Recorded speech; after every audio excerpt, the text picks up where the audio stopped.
Hi everyone, I'm Jane from the Business of Food, and today we're presenting in our lunch bite session Himanshi Munshaw from Foodie Trails. Himanshi and I met 2010, 11, Yeah, 10. 10, and what I've learned about Himanshi is the fact that she is an amazing businesswoman, a fantastic entrepreneur, and she actually takes those fantastic ideas and turns them into real businesses or real products. And I thought today I'd bring Himanshi on to tell us, what her latest venture is and her background and how she got into that. Hi, Himanshi. Hi, Jane. Thanks for having me. And that was quite an introduction, I have to say. Well, it's been pretty impressive to watch from the sidelines how you built Foodie Trails from the ground up, because it was in its infancy when I met, even though you had started before me. But I think, yeah, it's just really impressive to see you in action. Not blowing your trumpet or anything, but I think a lot of entrepreneurs have a bit of a problem actually making their ideas work. And I think that's one strength that you have that we can all learn from. Oh, thank you. No, I think what's happened with, as you say, in the business's infancy when we first met, it was a lot of organic changes that happened based on market situations or client expectations or customer feedback. And I think I've always just gone with that. I've plenty of times written business plans, plenty of times written marketing plans, but it's more the organic fuel that really builds this fire. And while it's great to have structure and it's great to have guidelines, if you're not able to adjust them Yeah. based on what's actually happening, then Yes. I think you're missing opportunities. Yeah, absolutely. No, I Yeah. totally agree. But I also know how hard it is to do that when you've got a plan or you've got a product and you're really invested in it. Yeah. So, do you want to start from the beginning and tell us one about you, about Foodie Trails, and why you started the business? Sure. So yes, I was born and brought up in India. I had been traveling to Australia for a number of years before actually moving here. And when I moved here, I did a lot of different jobs. So I had to start from the ground up again, and I worked in a lot of different tourism jobs while I was here. And when I finally decided that I wanted to offer to people a travel option, because that's my whole background. I've always worked in travel. I wanted to offer a travel option to people that meant that they could go on a holiday when they wanted and wherever they wanted without having to worry about dates set out by a company. And that was the initial way that I wanted to go. And when I started it, I didn't have a network because I was a migrant and I didn't have that extensive network that people around me had when they were starting in business. I didn't understand the concept of networking that was very normal in the businesses here, but it was not something I had ever been exposed to in my business life and career back in India because in India, everything works on word of mouth. So while there is an extent of advertising, you kind of just told people that this is what you did, and referrals started coming your way because your own personal network, because of the kinds of relationships that run in India, your personal network became your marketing channel, Right. which was very new to me as a business owner in Australia. So what I thought of doing was because I was trying to send people to places like India and Africa and Turkey on their holidays, I thought I'll create this little tour which will give me the opportunity to introduce them to the Indian culture and the Indian food and the Indian history. And that would be my plug in to tell them about traveling to exotic places like India and Africa and Turkey, because at that time those were considered exotic places. And so I started with the first tour, which was the Indian tour, and very quickly I added on a Turkish tour and then an African tour. And in my study with a hand-drawn logo, it suddenly went from a masala trail, which was supposed to be just a tour to bring people into the business, Yeah. it became a concept, and it went from being a single introduction to a country. Yeah. It then replicated to a Turkish one, and it replicated to a. And then I decided that because the key element in the tour was people learning about a different culture and using food Yes. as the conversation starter. You Yeah. know, everyone's very adventurous around the dining table, and my earliest memories generally are around places that sharing stories and what's happened. And that was what we were doing. We were sharing stories of different backgrounds, of places to visit, of things to eat, and learning about that different culture. And so I conceptualized Foodie Trails.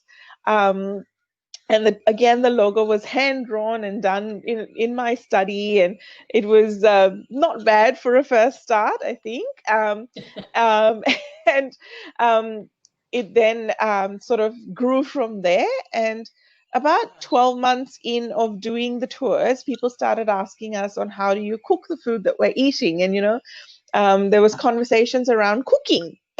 And that's when I met you at the kitchen, because I needed a place where Yes.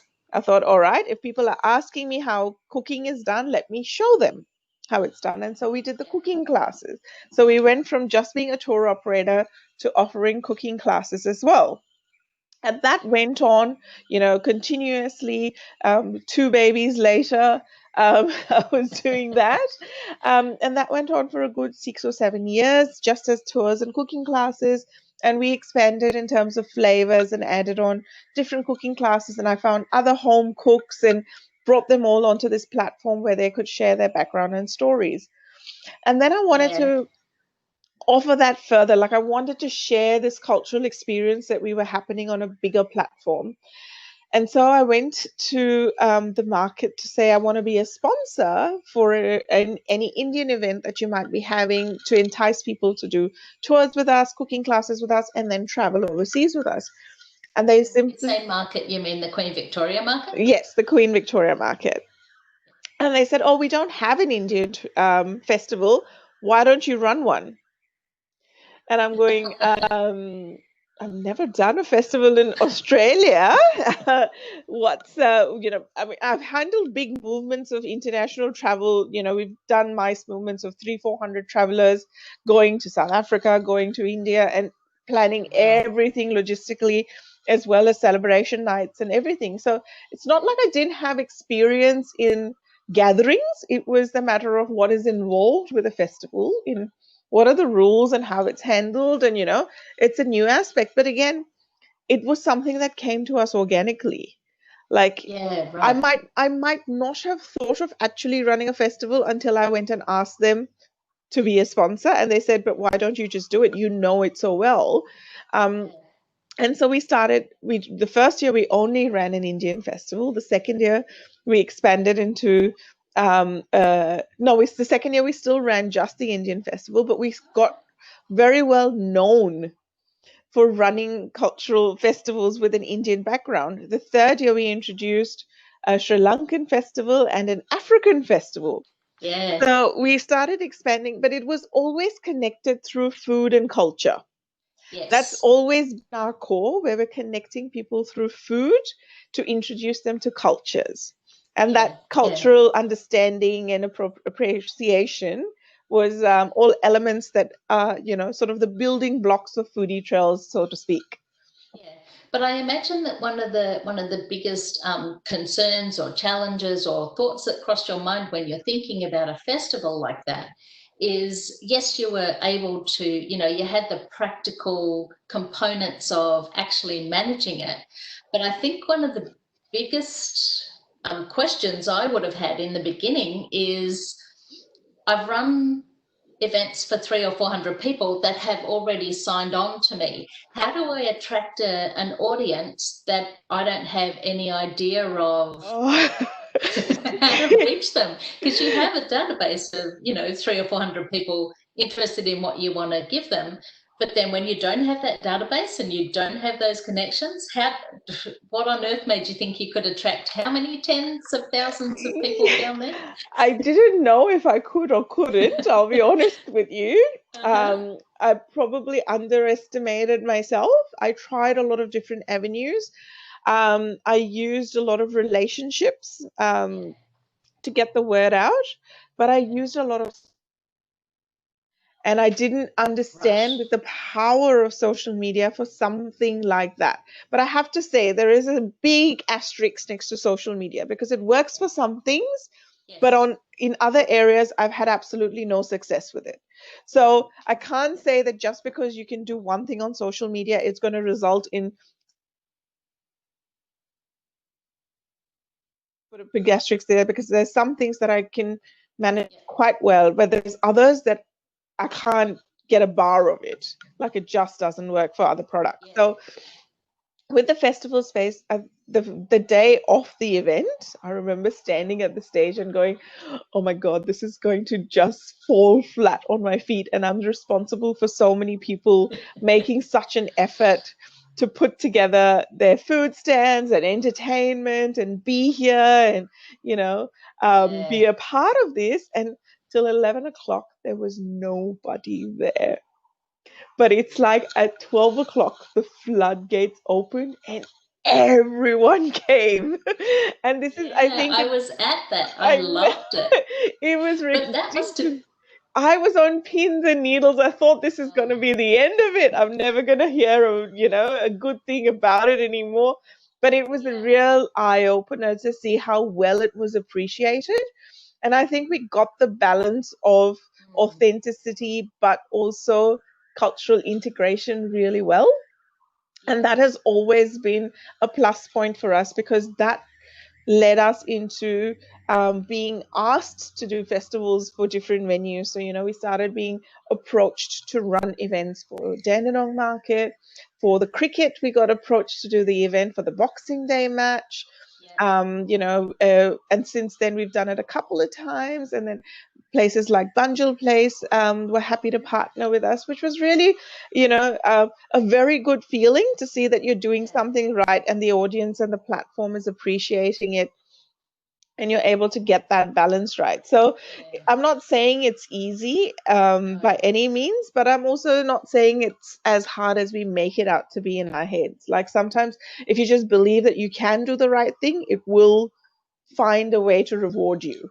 And Yeah. it might not necessarily always be a monetary reward. Sometimes it's just a reward in the appreciation, and that is very important as well. Yeah, exactly. Because no one actually paid to attend that festival, right? No. But the main attraction was in all the diverse range of foods and cultures that you had there. Although it was Indian related, I went to that festival and I just had a ball, I must admit. And the weather turned it on for you, right? The first year, Yeah. and then just the diversity of people that came Yeah. was amazing. It was really fantastic. And that, I think that was one of the main things that was rewarding because people would come up to me because they'd identified me from being on the stage and talking, being the MC for the event because we didn't have a budget to get an MC on the stage. So I played the part of the MC and the Yeah, organizer and, the bump in and the bump out and the contractor and everything that I needed to do to make it a success in the first year and yeah, have a platform for the next year. And it was lovely when people would approach me and identify me and come and tell me that they really had a good time. And then even the vendors came and said that they really enjoyed working with us and they fantastic. appreciated the organization that went behind it, which was really a great compliment considering at that time it was our first year to do it. Yeah, but if you started that relationship with the vendors and the venue organizer and all that kind of stuff, I mean, I imagine that gives you like an ongoing platform then to build whatever it is you want because people just trust you then, right? And that's key. I think doing the right thing by people plays a key part in your long-term relationships. Yes, not every event is always going to be 100% success. And sometimes you're going to find that there are more challenges than rewards. And but to be honest about it and say, look, I really did try, and where it's appropriate, look after those who are looking after you. Yeah, it really is a true partnership, isn't it? Because It you is. both, your success of both really relies on both of you doing the right thing for the other. That's it. But then COVID hit. I did. And so suddenly we went from a festival of 30,000 in March to no gatherings, and we couldn't even do a cooking class. So suddenly we had an audience of, thousands of people to having no audience at all. Yeah. We couldn't run a cooking class because of the health risks. We can't run any of our tours because they're all food related, and all the restaurants and cafes are closed. There's no gathering, so we can't run any events. And so we were at a space where we didn't have a revenue stream, Yeah. an ongoing revenue stream. And sure, we can sustain ourselves for a certain amount of time, and we have to make changes. And like all other small businesses, we had to pull the plug on quite a few things. Yeah. I think that was the worst of it. It was, you never really knew what was happening from one day to the next, and you never knew how long it was going to last for. Yeah. So I imagine there was a couple of weeks there where you just panicked like everyone else and went, oh, what are we going to do now? That's it. But you've come up with a really interesting concept, and I want you to tell us about the spice box. I will. I have to first put a condition towards this and say that yes, we run tours and we run cooking classes, and most people's natural reaction to us was, can you not take it online?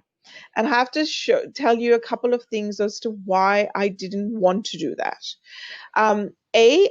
I like the fact that our cooking classes and our tours have a personal connection.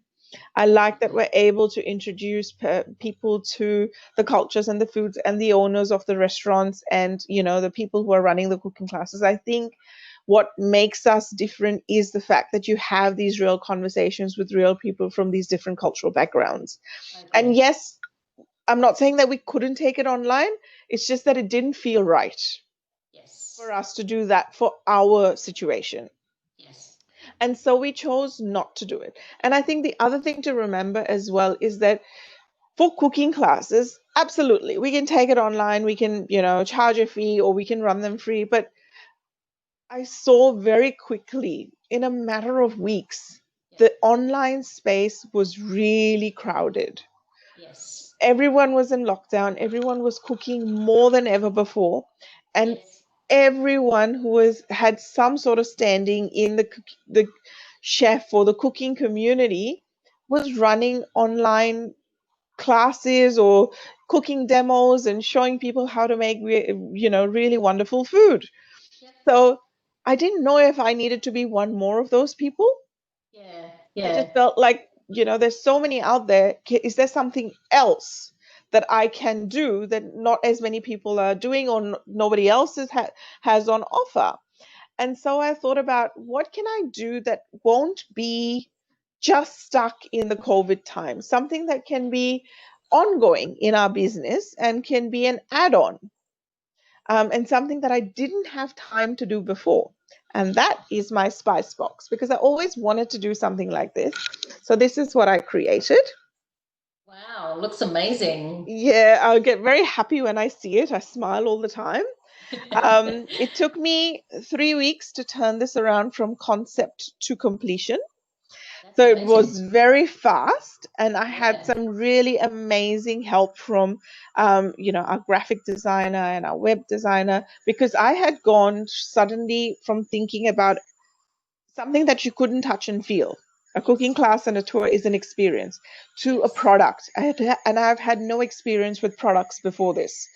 So, even before I was selling travel, so it's an experience. So I'd never had physical product experience. So it was a very steep learning curve for me. But the way that this spice box works for me is it's actually conceptualized to be 15 spices from around the world. So what I did was I thought about our tours and our cooking class, and I thought, how can we involve all of the cultures that we work with and put it in a box? And because food is our medium, and it's not something that I didn't want to be another meal prep kit. I wanted to give people Yeah. the tools and the understanding of using ingredients that will stay with them for a long time. Plus, logistically, what can I manage? I couldn't manage Yes. fresh ingredients and that sort of thing in our situation. I didn't want to be driving around town doing deliveries of fresh ingredient boxes, or creating this expense for my business that I really couldn't afford. Yeah, but also something that wasn't really what you did in the beginning. So it didn't really Exactly. make sense to branch out. We saw it in a sense of all the cafes and restaurants suddenly taking that takeaway concept to meal prep, and there is that fine line between what is a packaged product and what is takeaway. But I think there was a lot of bending of the rules in Mm. that time. But even so, I get the feeling that those meal deliveries or fresh deliveries were actually out of even your abilities to turn that Mm. around, because that would have had some added challenges around regulations, right? Absolutely, absolutely. So even with this spice box, we had to call upon relationships, and we had to call upon, ways to make them happen. So what we've done is we've created this box. It looks like a little gift box. It comes with this beautiful recipe book. So this Yeah. is where I have to thank the graphic designer from Blade Creative. Claire was amazing. She turned around the whole concept for me in a matter of days. All the recipes, I Yeah. used my relationship with my cookbook author sister, Yeah. who has an amazing That amount. helps. Yeah, that helps. I mean, and this is what I was thinking, what resources do I have Yeah. that I can call upon Yeah. to make an experience possible That's in it. a cost-effective way that is at a price point that I know people can afford Yeah. from my audience base. Yeah. Yeah. So I needed a conversation to keep going with my audience. So yeah, so we created the cookbook, Yeah. which had lovely recipes. The concept behind the cookbook was also that you didn't have to go out and purchase 15 different ingredients in order to make one dish. So Yeah. it uses ingredients other than the spices that you would find in your pantry, or it would be something that you would purchase in your regular shop anyway.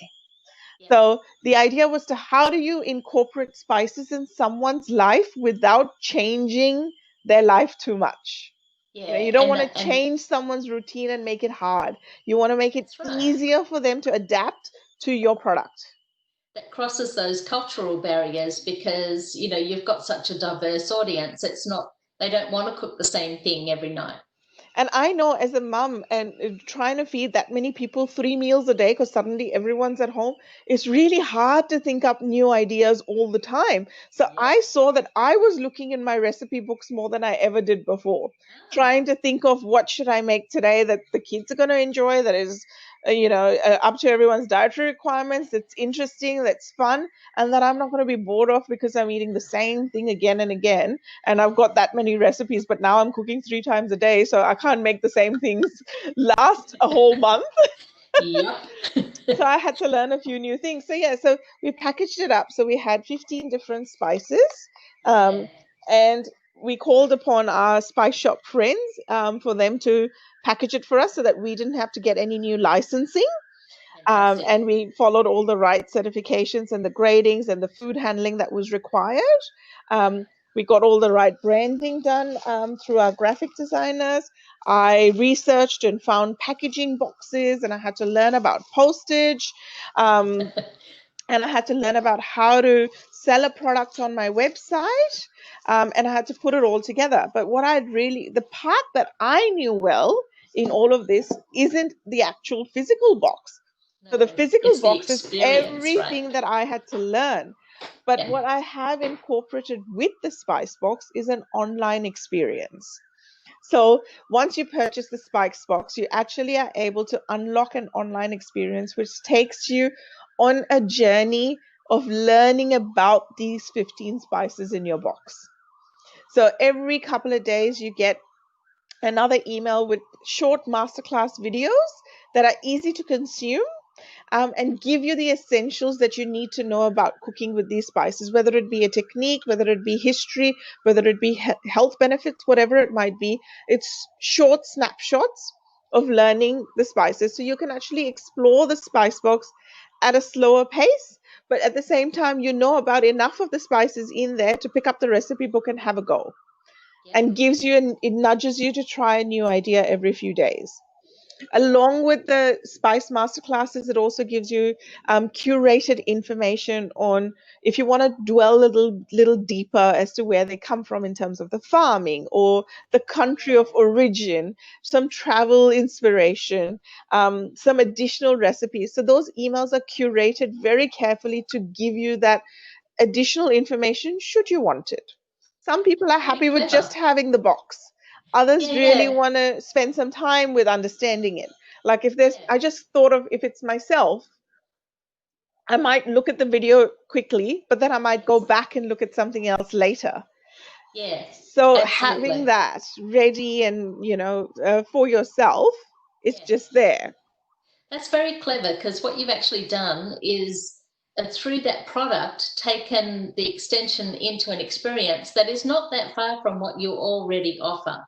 But it's just in a new and innovative and special way that people can just go back and revisit. Because I think that's one thing that, when you're at a cooking class, you tend to try and absorb every single little thing, and inevitably you forget little bits and pieces. How did she do that? Why did I do that again? How do I use that ingredient? So being able to go back and revisit it is amazing. Yeah. And I think that's the same thing. Even if you read the same book 3 times, you'll Yeah. take something out of it that you didn't take out of it the first time, because you're at a different place and time and mindset when you're exploring something for the second or the third time. So you're always taking something away from it that is different from the first time. And Yeah. that's the beauty of the box, because you might have had a foodie trails tour, you might have had a cooking class. So the spice box is not going to be a repetition of what you've done before. But Yeah. even if you start with the spice box, you have enough to explore that you might not have done before. Yeah. So it's Yeah. just and it complements our existing experiences. So it's not like I'm creating something that I can't do anything with after COVID. Yeah, exactly. Because I think that's what we're going to be seeing now is, the services and products that people have brought to market just to fill a gap are slowly going to disappear. And I think the worst thing we could possibly do right now is go back to the way we were. Because if you think about it, restaurants and cafes now have this database of people they didn't have before. They just relied on people to walk in their door Mm. without any way of contacting them outside of that. So I think you've been very clever.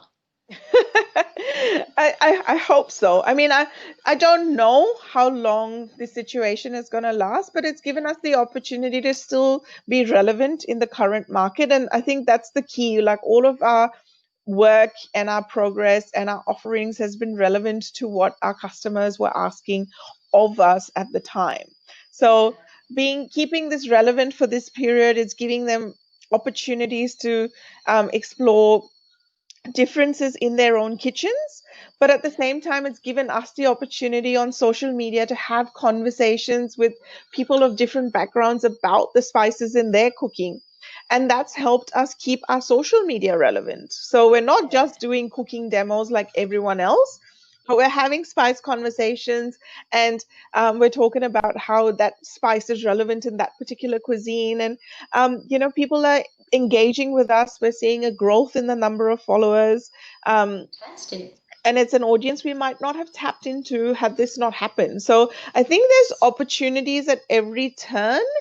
Yep. And it's how we tap into those opportunities that make a little bit of a difference in what you're doing and the purpose of what you're doing and why you're doing it. Yeah. And actually help your business grow rather than just survive.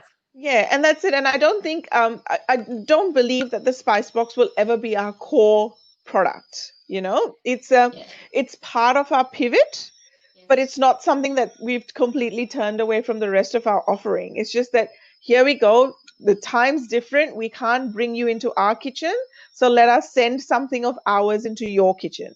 Yeah, So you fantastic. can have that experience. And just, yeah, how else do we keep ourselves relevant if we can't see anyone face to face? Yeah, that's it. Absolutely. And you don't know how that festival and events kind of industry sector is actually going to change even once we do get out. So No. having something to rely on is fantastic. Now, we're almost out of time. So I know I asked you in my email earlier to think of some top tips, and I think you've brought up some fantastic ones throughout the talk. Are you willing to summarize for us some top tips?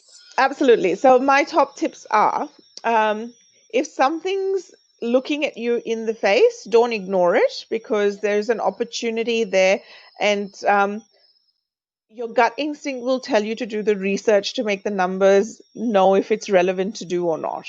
And this is where, for us, it was relevant not to do a virtual tour and not to do a virtual class, because we found something that is a lot more relevant because we put our heads on it. Yeah.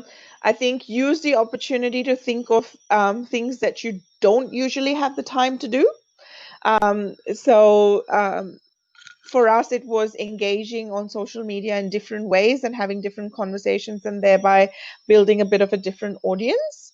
And I think it also gives us an opportunity to engage with our customers in a time where we had nothing physical to offer. So I think that's important. And I think the third thing is, there's a lot of people who will say that social media is great in terms of you can sell anything and everything, and you just need to become a hit and a wonder. I think don't necessarily yes, some people do it fantastically well, but there's a lot of effort that goes into understanding that.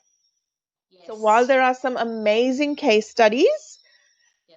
don't think that just because you have something and you're following 5 steps, it's going to, out of the blue, turn you around and have this bundles of money and revenue coming in.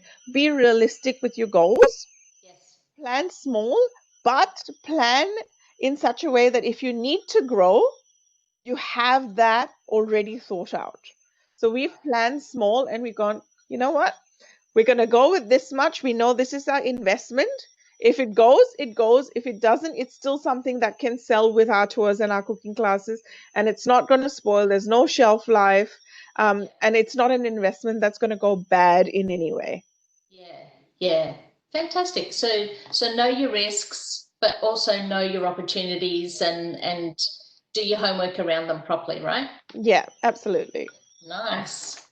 Thanks for joining us, Himanshi. It's been a really Pleasure. insightful conversation. I love having a chat with you because of what I learn about business and what I learn about, what you've tried and what you haven't. I think one of the biggest lessons for me out of the talk was um, have some have a plan, have some framework, but don't be afraid to go out of it. Yeah, be flexible.